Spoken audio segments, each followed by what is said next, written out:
Welcome to Windows on the World, bringing you cutting-edge news, empowering information, and no conspiracy theories. On tonight's show. Okay, so tonight on Windows on the World, we've got a bit of a special. Got two brilliant guests, Jim Fetzer, of course, and Dr. Nick Hollerstrom. We're going to go straight to the interview. It's about a new book that's come out, that's edited by Jim, and it's called And I Suppose We Didn't Go to the Moon Either, The Beatles Holocaust and Other Mass Illusions. Now, what's interesting about this book is that it's popularising a lot of different subjects into what we would call a conspiracy book.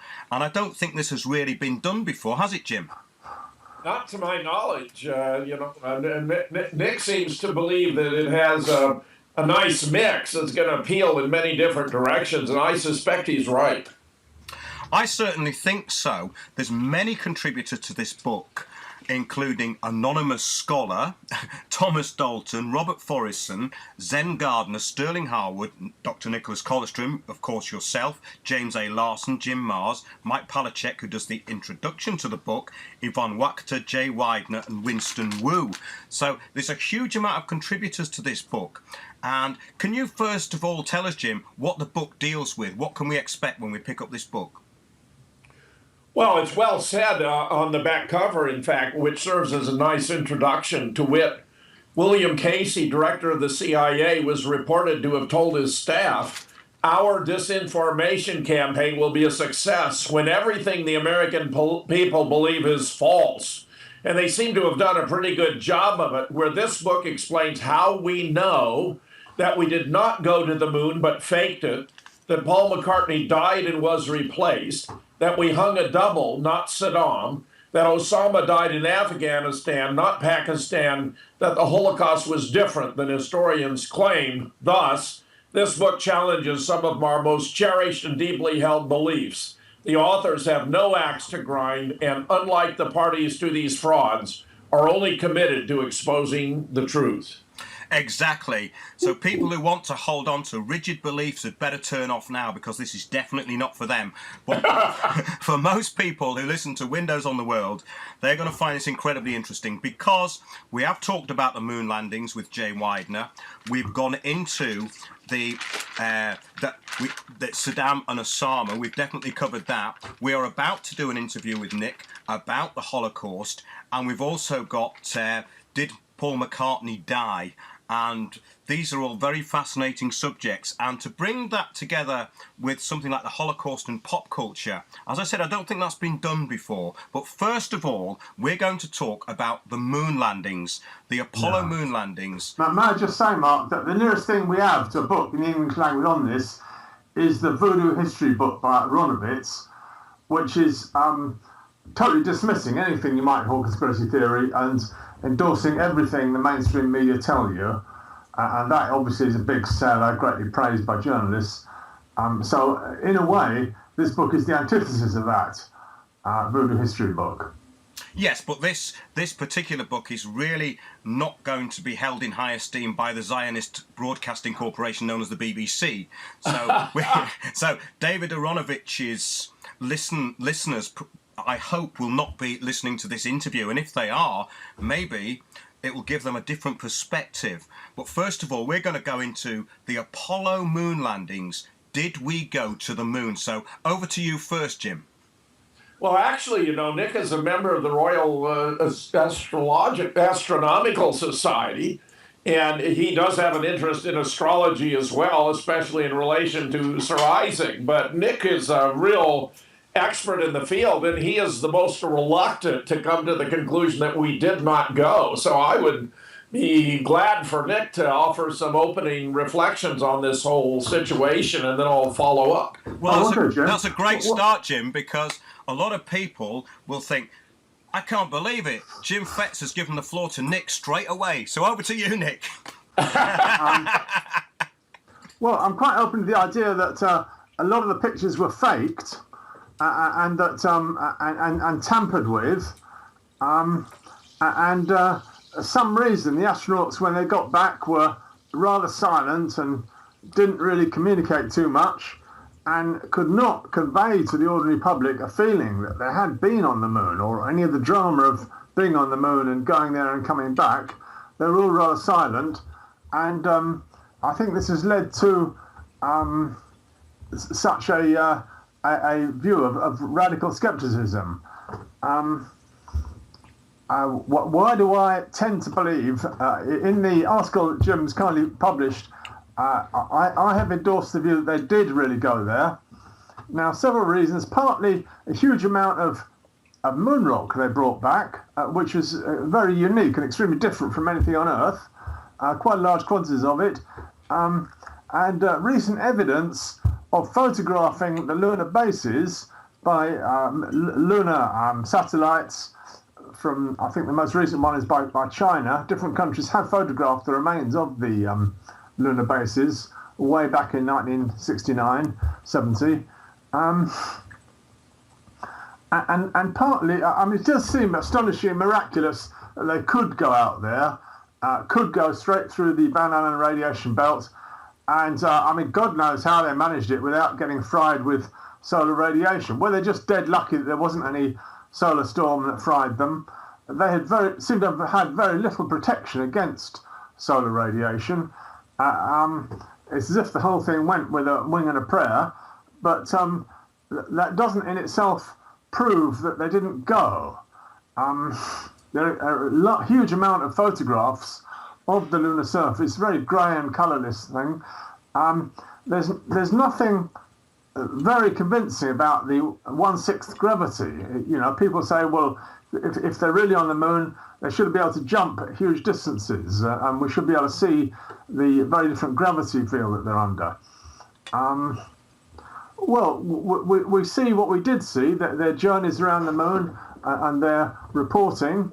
I mean, if you want to ask me, is there any conspiracy theory here, I would say that they were programmed not to report on any strange things they saw on the moon. I think they did see very strange artifacts or things that were, unexpected, and maybe they were somehow told not to report that. Maybe they were somehow deprogrammed when they got back. For whatever reason, they didn't say very much. But I would say there's a huge number of people all around the world who participated in that Apollo moon launch and tracked it as it went over to the moon. For example, Jodrell Bank, the radar station. Now, if you're going to say that they claim to have, I think they claim to have been able to follow the signals, the radio signals of the astronauts as they went up to the moon. And I think there were various amateur radio hams who could intercept the messages from the moon. So for those reasons, such reasons, I incline to view that that they did really go, and the whole thing was cancelled rather abruptly, with various moon rockets unused. The whole space program finished rather suddenly, as if they couldn't get enough will and motivation and reason to continue it. But my general impression is that what the challenge that President Kennedy gave going to the moon that decade was actually achieved. And Armstrong was a brilliant pilot, and he really did let that space module down, pilot it down by hand onto the lunar surface.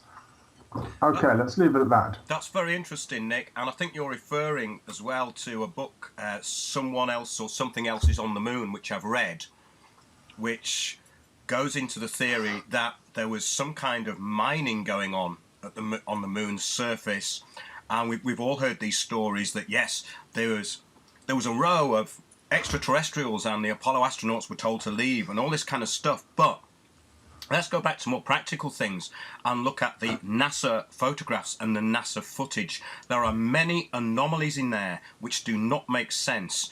The shadows being from two different directions, when the only light there would be from the sun.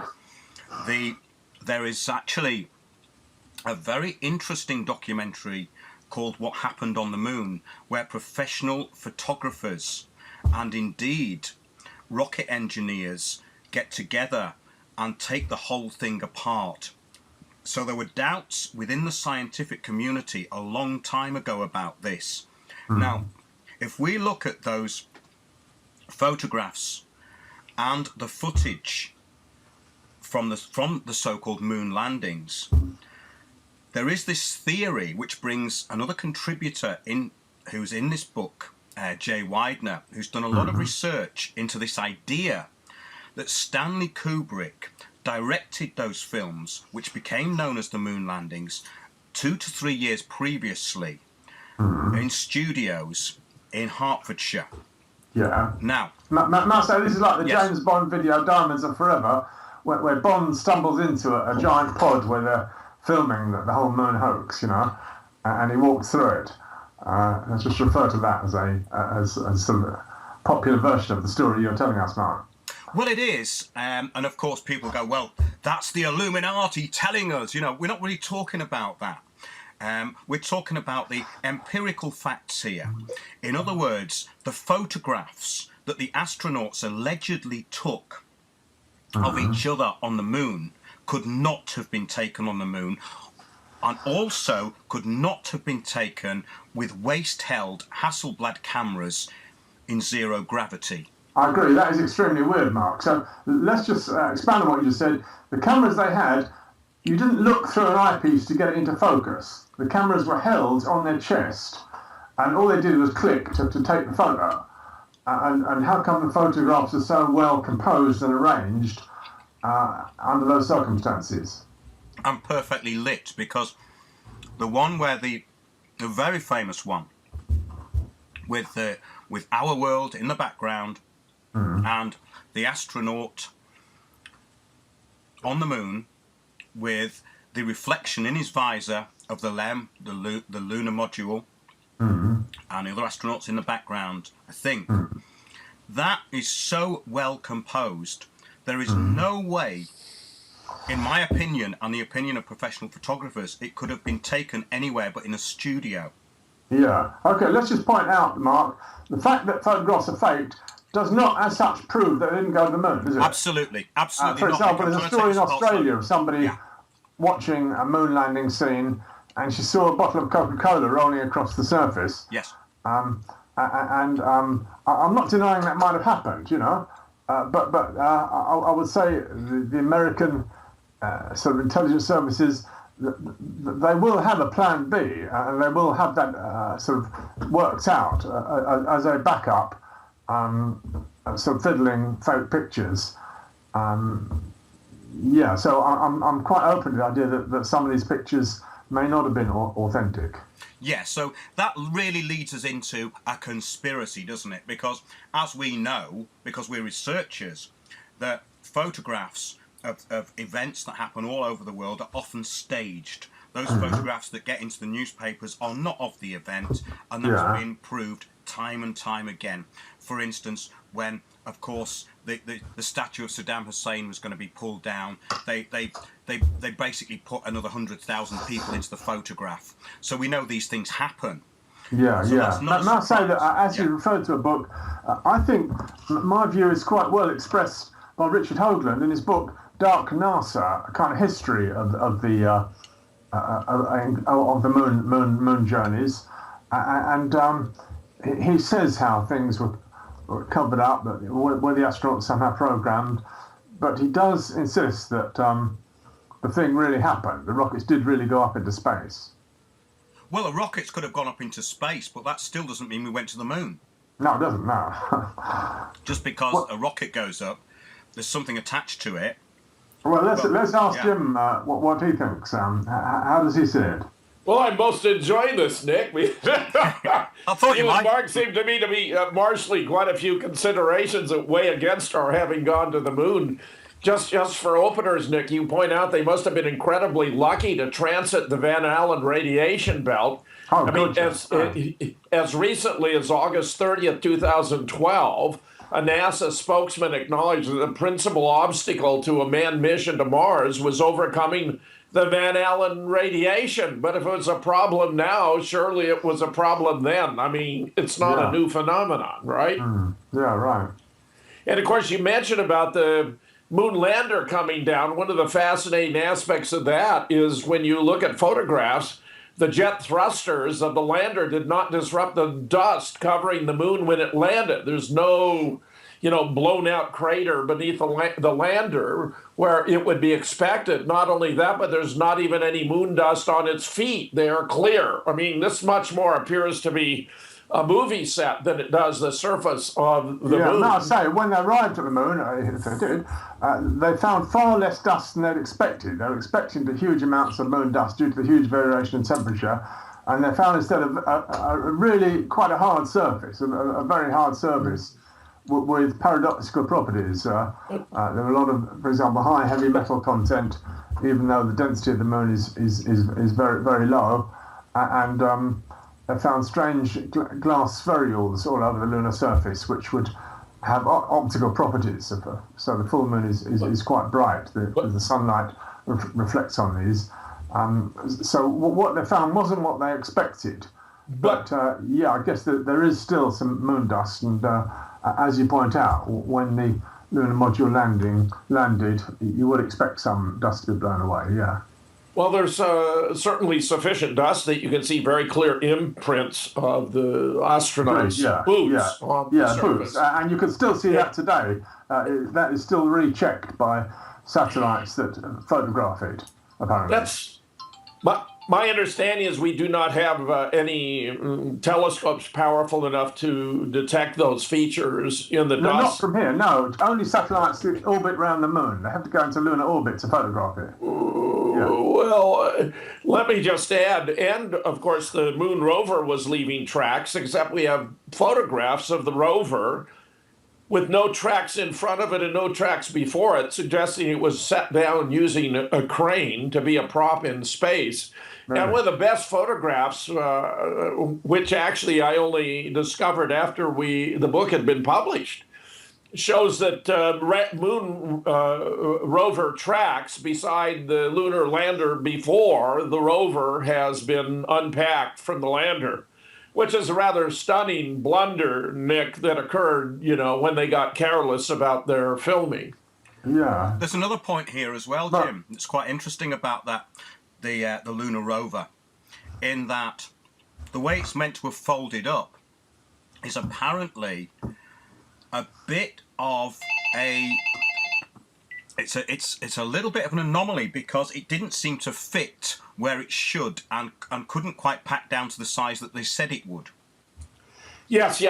And Nick talked about a vast quantity of moon rocks. I think that would have been a problem all by itself, because, of course, they have mass, therefore in the gravitational field they have weight, and more significantly, in fact, Werner von Braun conducted an expedition to the Antarctic in which he appears to have gathered moon rocks that had fallen there after having been dislodged from moon's surface by the impact of small asteroids and caught in Earth's gravitational field.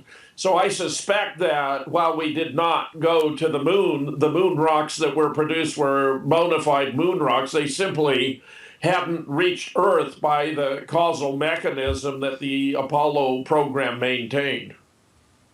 Yeah, I mean, it's very interesting, this. We can go at this, so many anomalies, and there's very good documentaries about it. But this is an amusing aside, but it was during my second visit to London, and I believe it would have been in 2001. My first visit, I was so enthusiastic. I realized my wife and daughter would love coming to London.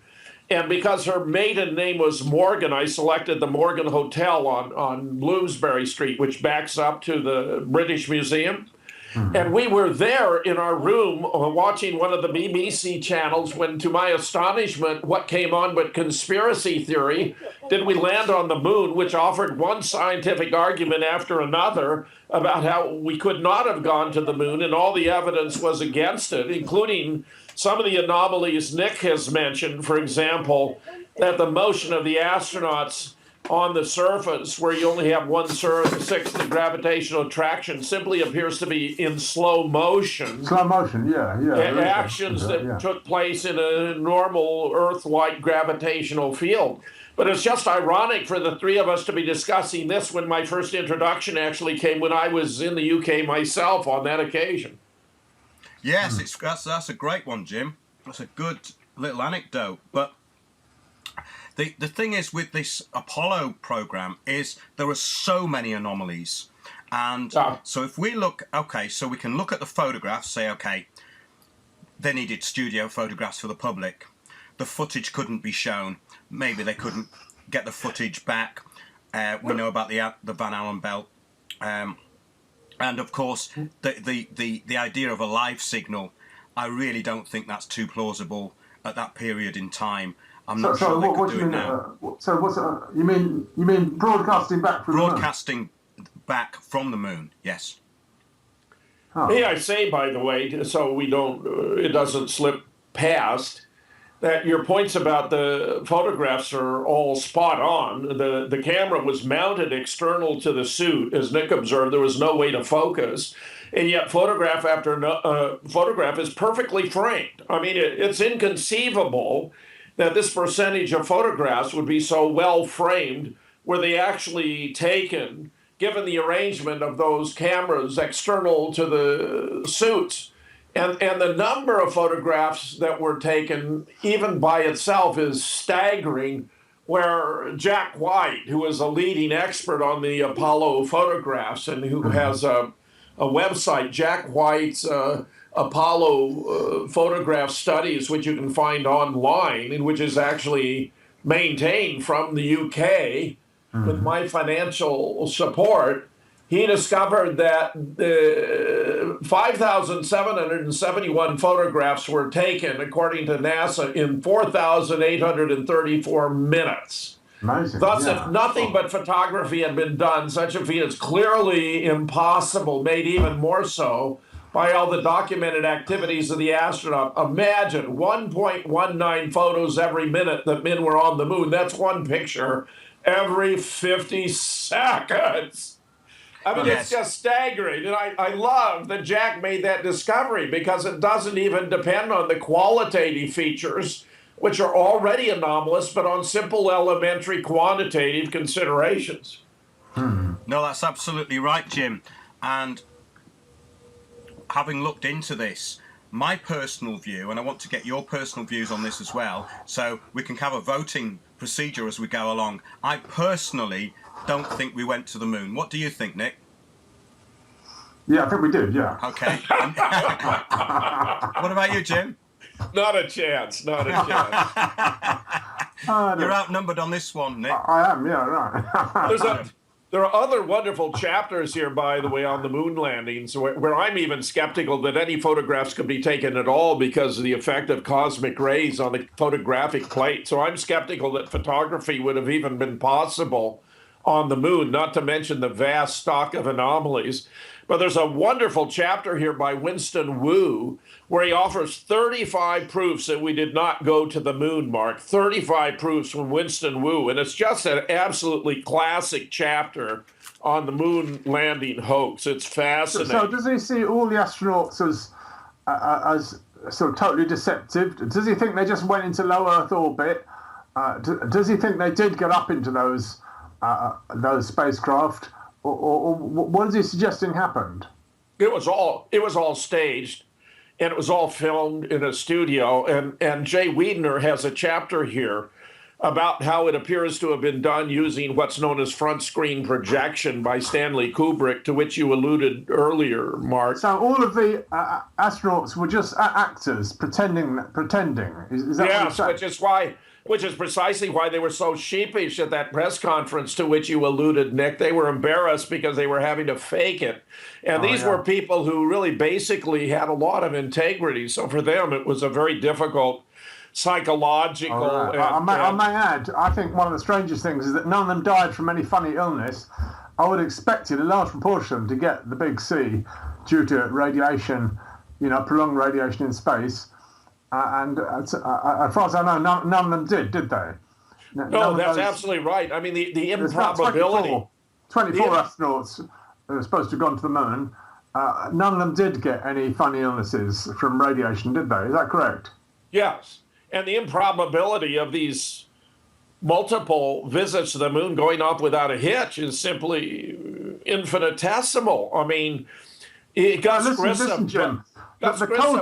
The Cold War was going on at that time, and if they hadn't gone to the moon, Russia could have got terrific prestige from exposing this fact. If it was all just a pretense, Russia could say, look, we monitored this, we've got our radar, we've got a radio, and it just didn't happen. Russia would have said that, surely. I think Russia were much more honest about their space program when you go back and look at the historical timeline, because they'd already put a man into space, into orbit, and they were well ahead on the space program. But they weren't really bragging about it in the same way that America had to.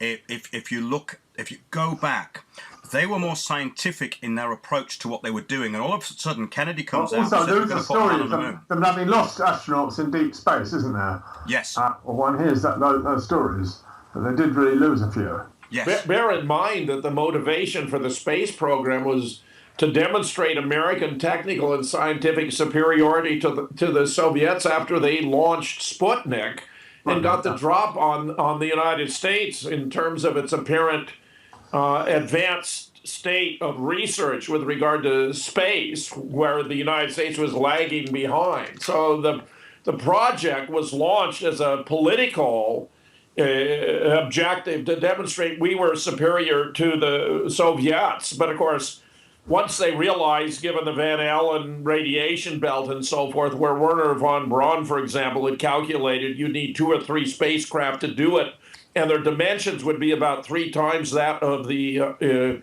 Empire State Building, I think it became obvious that it was impossible to go, and then a determination was made to fake it. And the way it was faked appears to have been captured almost exactly in the film Capricorn 1, about a visit to Mars, which is broadcast to the world through a single grainy screen of a television feed.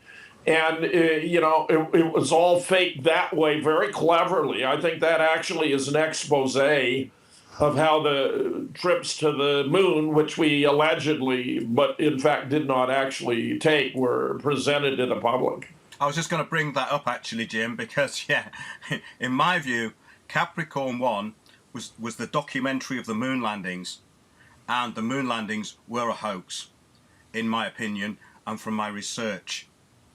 You want to hear something amusing, Mark? I feature in the prologue a cover from National Geographic about the war on science.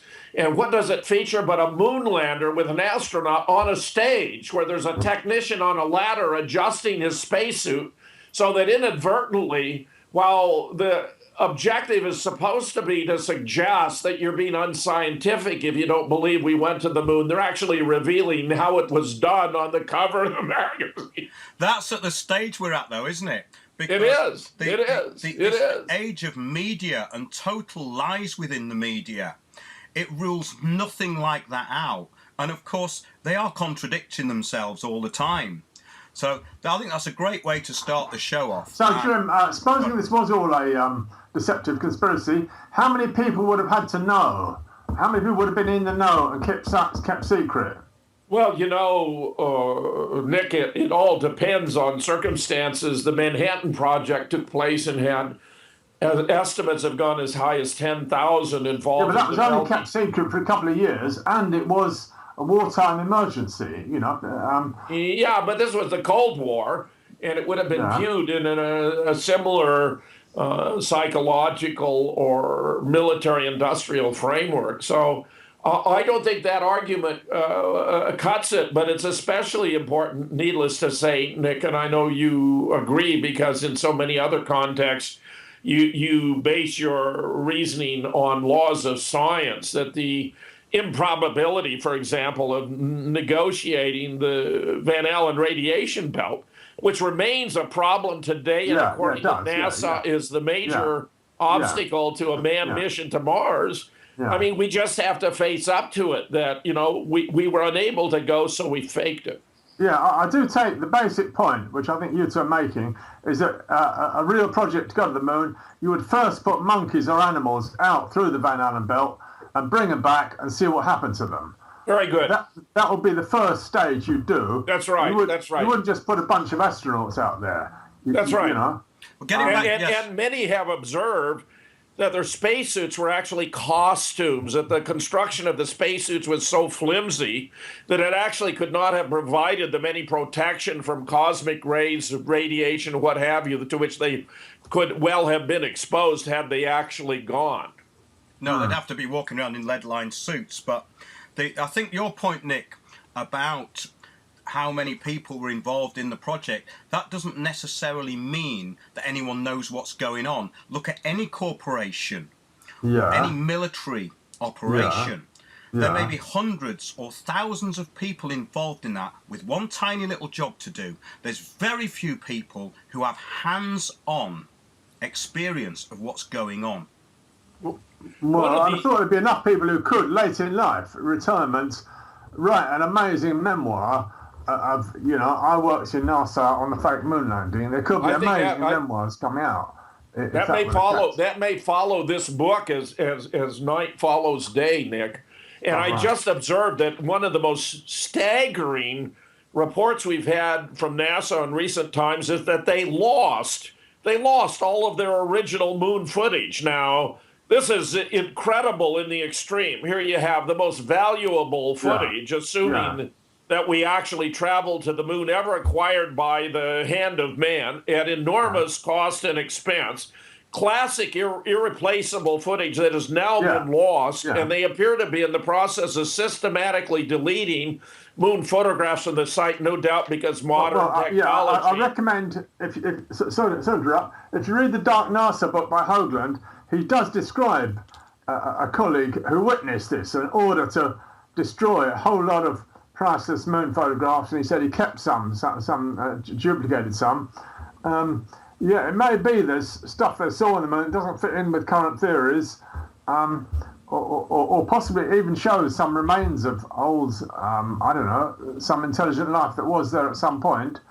And NASA can't handle this, and it wanted to destroy footage. That's a really good point, Nick, but it's slightly going off what we're talking about. In that it takes us into another area of conspiracy. But that's right, Mark. You're putting your point on a key feature which Imre Lakatos described as a degenerating research paradigm, which is defined by some key principles that you will not surrender, so that you're willing to alter all kinds of auxiliary hypotheses in order to preserve the core of the theory, which is exemplified by Nick's very deft arguments here. But unfortunately, philosophically, it does represent a degenerate state of a research program that really cannot be sustained. Yes, and just to close this section off, because we've got quite a lot to cover tonight, scientist Bill Wood, in the documentary What Happened on the Moon, had clearance to top secret projects, including Saturn V, who's a rocket engineer. And he said, in his opinion, that at least the footage and the photographs, as we know, were faked. But what he brought up was a very, very important point. It goes to the very core of people's beliefs. Their hopes and their dreams were that we went to the moon, so they have to believe it. Yeah.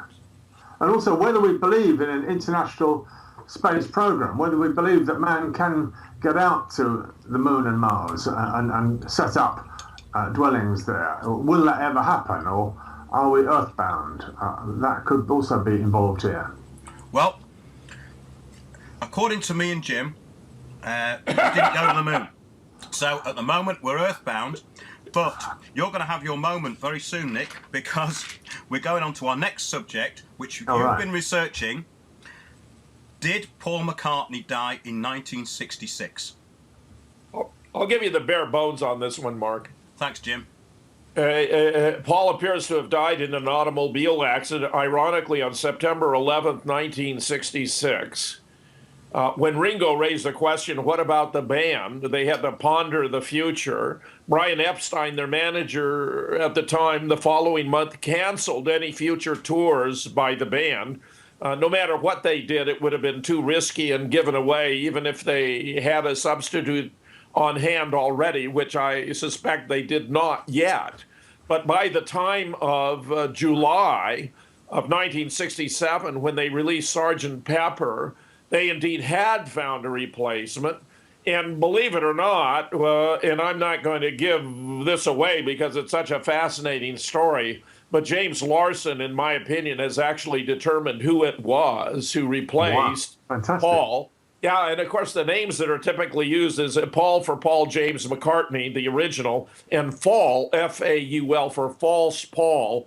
But this is fascinating stuff, and let me just comment briefly on the album cover of Sgt. Pepper, because we're at a funeral, and the gravesite is marked Beatles, B-E-A-T-L-E-S. You see the original group lads in black on the side, and then you see in resplendent color in their uniforms the members of the reincarnated band, now known as Sgt. Pepper's Lonely Hearts Club Band, featuring the one and only Billy Shears, which is undoubtedly, a name that is a stand-in for the replacement. And in fact, as Larson discusses, appears to have an origin in William Shakespeare, whose own identity was much disputed, as you both are well aware, and where he even signed his name Spears. So the Billy Shears appears to be a play on William Shakespeare and questions about his identity. But the whole thing is unbelievably brilliant.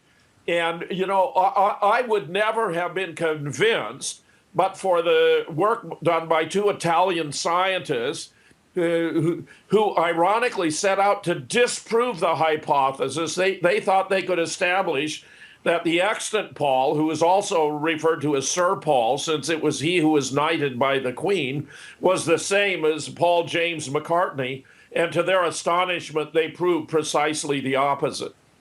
Yes, that is very interesting, Jim.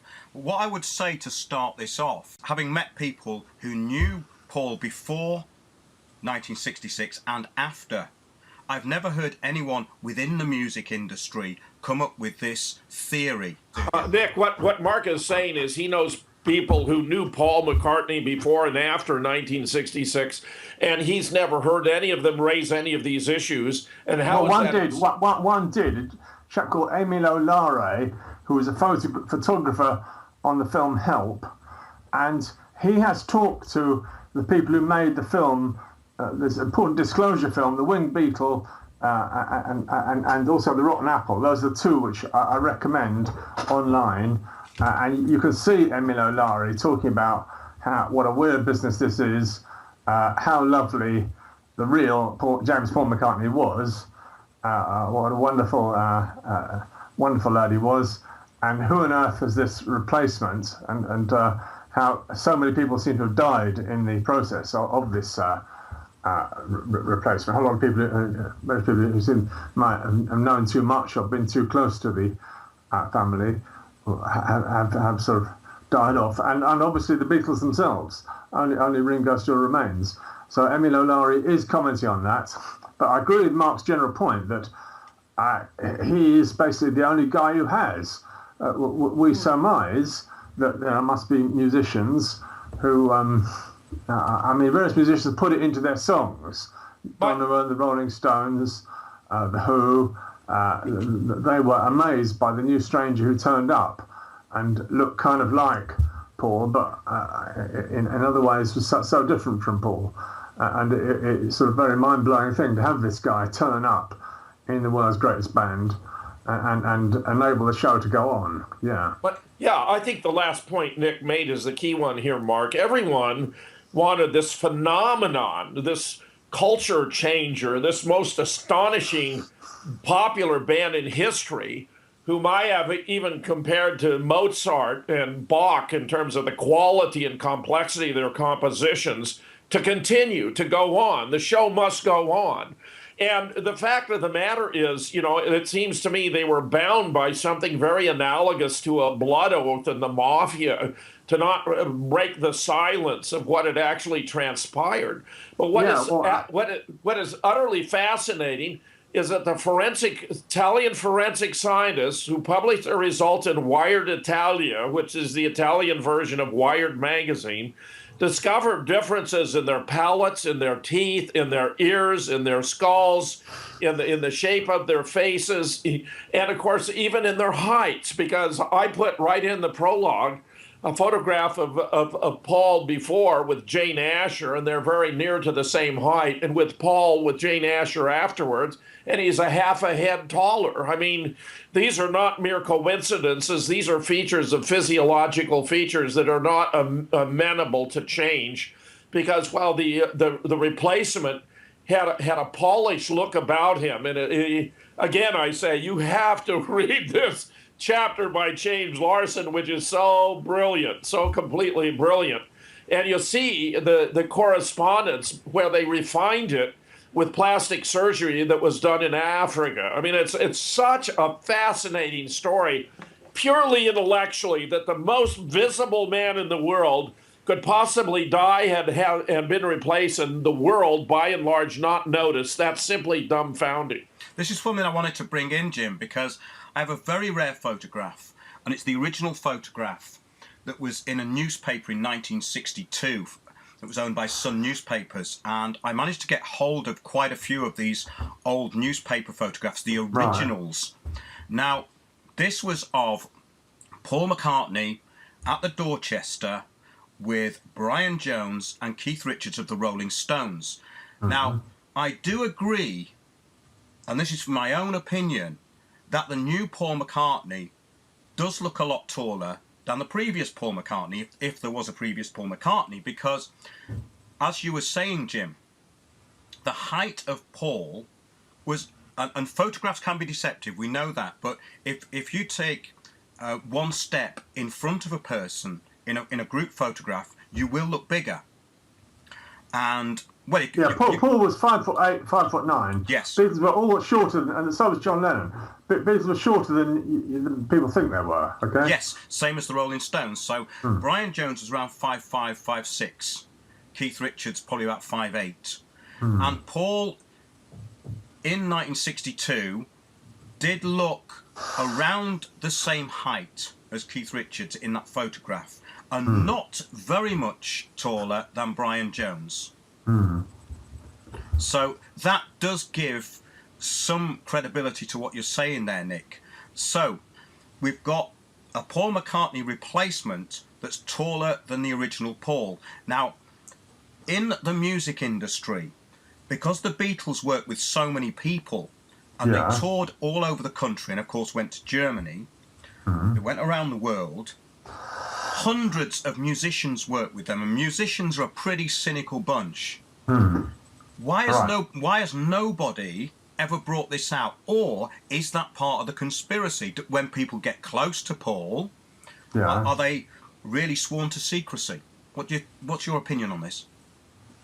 Well, that's certainly a big question. Could I add that the new Paul has got green eyes, the full, whereas James Paul McCartney had big chocolate brown eyes, fluttering his eyelashes, drove the girls crazy. Once you see the difference, it's very difficult to not see it. Okay, but I think the new Paul has a terrific presence and charisma. I mean, what I found amazing was when the whole Paul is Dead story broke in late '69. It broke in American Detroit, and it went like wildfire through all the gossip on the newspaper. It was rebutted by Paul, as it was saying, I've managed to stay alive, I'm still alive, in a witty kind of way. And it went up to a home in Scotland, with his new wife and kid, and said, "Look, I just want to be a bit alone, if you don't mind, but I'm still alive."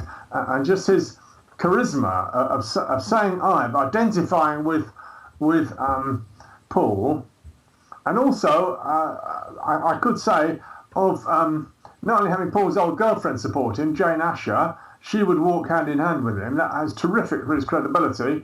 And also Paul's father, McCartney, and he, as it were, agreed to go along with it, to have Paul as his new son. And that was essential for the credibility of that whole operation. Because the new Paul, wherever he appears from, apparently Jim's new book is going to be revealed. I can't wait to hear. Wherever he appeared from, he, as it were, abandoned his family. Nobody knows what his family was. He's always goes through life as a loner, and he was for some years. He was really, really close to Linda Eastman, his wife, lovely wife, Linda McCartney. But apart from that, I don't think he's ever been so close to anybody. Let me offer two additions here, which is when Sir Paul appeared on Letterman recently about the time the Wired Italia. It was exactly the time, Jim. It was within a day. Yeah. The day that Italian Wired Italia came out. On that day, Paul was playing on the rooftop of that Letterman place in New York. Okay, there's a rooftop concert. Yes. And then 2 days later, he did that brilliant, rather brilliant Letterman interview. Yes. And when Letterman asked him, well, who was the replacement? He said, I am the replacement. He said, this is me, pointing to himself, yeah. He didn't quite mean to say that, but that's what came out. Yeah. Very deft. And of course, while Linda Eastman would have stood by him, Heather Mills was a whole nother story. Because that's a very interesting point, Jim, and something that I think Nick can expand on. Yes, carry on, Jim. Oh, I was just going to say that, she made quite a to-do over there being a story here that was huge that the world couldn't handle if it knew the truth, and that it had nothing to do with adultery or, Yeah. She was seriously freaked out by something, whatever it was. Yeah, and she got $40 million by way of hush money. I mean, she made out pretty well there, all things considered, financially. But it's clear that she was sworn to secrecy, but she said she had all the documents and records, and if anything ever happened to her, it would be made public. So I don't think there's any doubt what she was talking about. Okay, Jim, could we go back to the moment you alluded to earlier, which is, in a sense, the strangest thing that's ever happened in England in our lifetime, possibly. In September '66, Beatles just come back from their last American concert, which was rather stressful because of John Lennon's comments about Jesus and everything, but they were the band, okay? No question, they were the band, and Paul gives a laid-back interview to Melody Maker, and then suddenly he's gone. Suddenly the world's greatest band can never perform again, can never sell another concert ticket. This is an extraordinary change, and Epstein has to make tortured apologies to the fans as to why the Beatles can't appear, and from now on they're just a studio band, and you never see them singing together into microphone again. That was the wonderful ecstasy of the Beatles, the harmonies those lads created, singing together, George and Paul, John and Paul, singing into the microphone together. That is gone forever, okay? And Beatlemania, younger listeners may not remember what it was like, but the whole planet Earth was seized by Beatlemania for 3 years. And it suddenly vanished at one moment in time, okay? And we're saying that is the moment when this modern Orpheus, the great balladeer, love singer of England, he catastrophically died, and because it was such a vast industry of selling Beatle records, the show had to go on, and that was the mystery. And as Jim says, somewhere out in Africa, in a Nairobi hospital, rather strange plastic surgery began on this new fellow. And the mystery here is that new fellow was so incredibly talented. Yes. I mean, many of us who say that Sgt. Pepper is better than anything the Beatles had done before. And that was Paul and Big Mal together conceiving, getting the basic idea, the circus-type motif for Sgt. Pepper. I do believe a number of the songs actually had been composed before Paul's death. But yes, it's a brilliant album, absolutely sensational.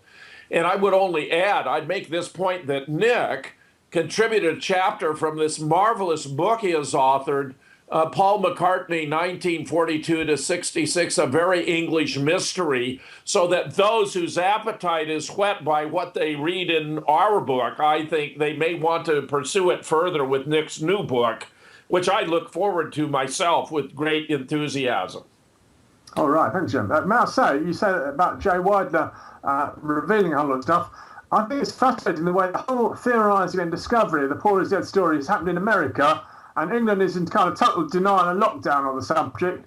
There's no books on the subject over here. Maybe because it's sort of too close to home. In fact, I suppose people would ask Mark's question. You know, if it really happened, why aren't the musicians talking about it? So the Paul is Dead story blossomed in America, and I think that's quite interesting. Well, I think another good. Sorry, carry on, Jim. Between this book, your book, and this show, I expect it will be a topic of conversation in the UK from now forward. I think it is in certain quarters, but the thing is that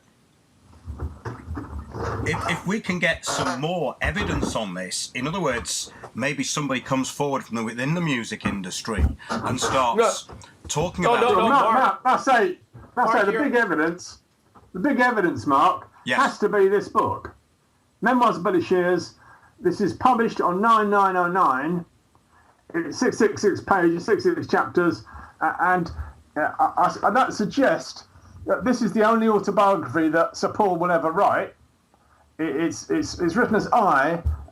He tells his story of his life in terrific detail, of becoming the Beatle, of replacing the dead Paul McCartney, of the terrific closeness he feels with the spirit of Paul McCartney, the terrific identification he experienced, and how he's not allowed, he's legally prohibited from giving clues about where he came from.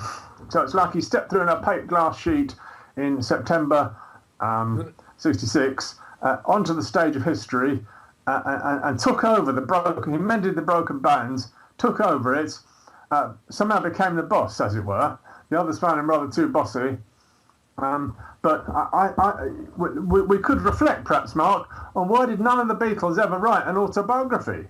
Or what about Neil Aspinall? Why didn't he, tell his story? What about Jane Asher? Why didn't she tell her story?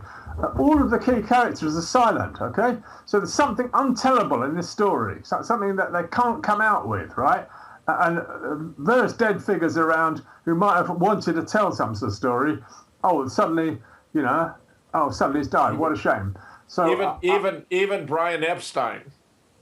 Yeah, well, we don't know. Obviously, we don't know the causes, but there's a lot of people around this drama who, obviously, equally, the deaths of George and John are rather mysterious, with strange, unhinged maniacs attacking them for no discernible reason, which doesn't normally happen with a pop group. So let me suggest that the appearance of this book, I know it's quite expensive, as if he didn't want too many people to read it, but I think this Memoirs of Billy Shears is definitive. He's done it. He's written it as if he's not expecting to be living much longer, and so he wants to start the truth coming out. But judging by the massive concerts he's still giving around the world, he seems to be in remarkable good, robust health for someone in his mid-70s. And Nick, I must say I agree. From the parts of the memoirs that I have read, it has the absolute ring of truth. It seems to me to be completely authentic. I found it very convincing. It was the combination of the forensic evidence that we're talking about two different persons, combined with what appears to have transpired, the importance of the band continuing, and the memoirs that for me constituted more or less the complete package until in the process of editing the book, I worked with James Larson, where he had the realization after assessing the qualifications of a half a dozen candidates who actually was the person who had replaced him. And I'll tell you, Nick, I'll never forget the morning we talked about it. but because he'd gone to bed not knowing and he woke up knowing. And it was just fascinating. Fantastic. Wow. God, that's awesome. This is an adventure all by itself. I mean, that should sell the book. That should sell the book by itself, Jim. Well, it's a fantastic chapter. It's a fantastic chapter, Nick. Yeah, for goodness sake, don't tell us now, Jim. We've got to get the book to read it. Not a chance. Not a chance. Yeah. Now people are going to have to read the book. Yeah. Yeah. Well, Mark, substantiated by copious photographs of parents and children and so forth. It's a really stunning piece of work. Well, it's really fascinating.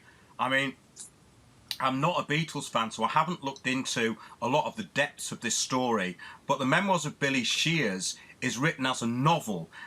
Is this the book in which he alludes to coming back as Viv Stanshall? Well, he's told by his lawyer, get this, that he's got to legally claim that it's fiction, but it's got to have certain fictional elements in it. Otherwise, he risks losing his whole fortune if it can be legally proved that he's not, Paul McCartney. So that's a good red herring that he came back as Viv Stanshall. There is a red herring, let's notice that all Paul is Dead books published so far, I think it's true to say, all claim to be fiction. That legally they have to, okay? And then, he does say he goes too far. You see, I think he did impersonate Vivian Stanshall in the Magical Mystery Tour. If you look at the last part when Viv Stanshall is singing the Elvis song "Death Cab for Cutie," I recommend you all have a look at that. And that is the new Fall in disguise. Okay, so he and Viv Stanshall did have a thing about both like wearing disguises and did impersonating. So somehow the new Fall could fool about in this Bonzo Dog Band. I accept that, but he does go a bit further and seems to claim to be Viv Stanshall, which is very outrageous and absurd.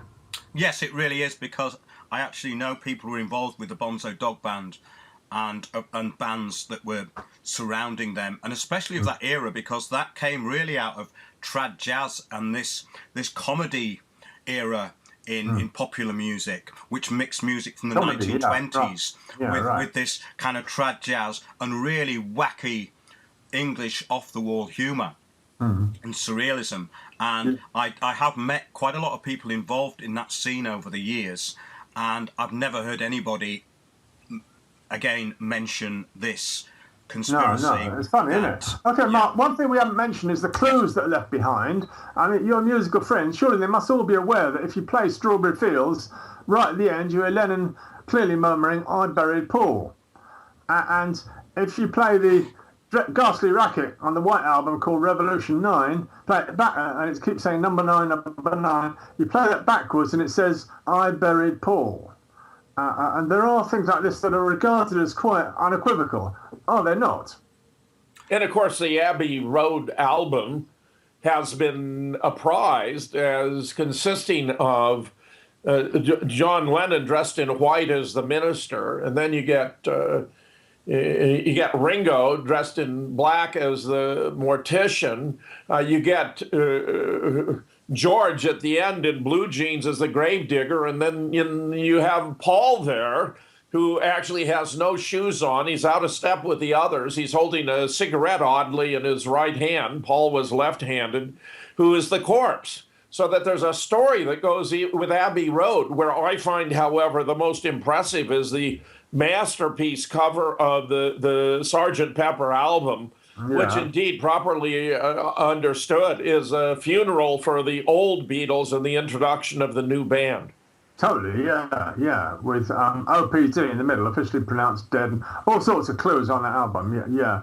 But if I may just stick to the words, the clues put into albums as words, the four guys were tortured and tormented, they were unhappy because they couldn't tell the truth to the world, right? And the contract meant they couldn't disintegrate, they couldn't break up, the Beatles had to keep going, and they were living a lie, and they put it out in clues. All of the albums have clues. They're loaded up with clues. Wouldn't you expect, Mark, that your music friends would be aware of that? Well, yes and no, because when you're talking about bands that were touring in the early 60s, going around in the back of vans and going to gigs and meeting up at cafes after gigs, travelling up and down the roads. And of course, we've got to remember that there weren't many motorways then. So bands were meeting up a lot on the road. And people who worked with the Beatles, as I said, I know a very well-known musician who worked with Paul before and after very closely. So there is something I would add in that people who've worked with Paul, they say that they don't really know him.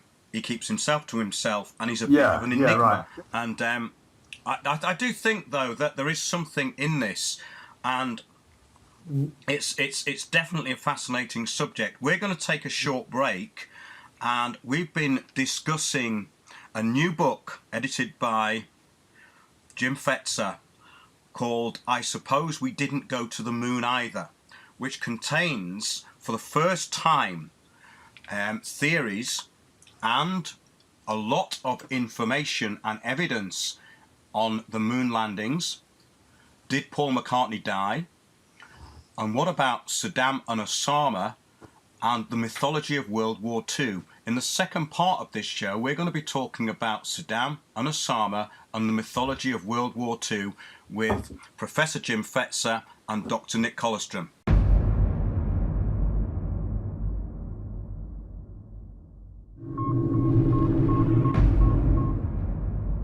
Thanks for joining us on Windows on the World. Remember, keep watching those, watching us, watching Windows on the World. We'll see you soon.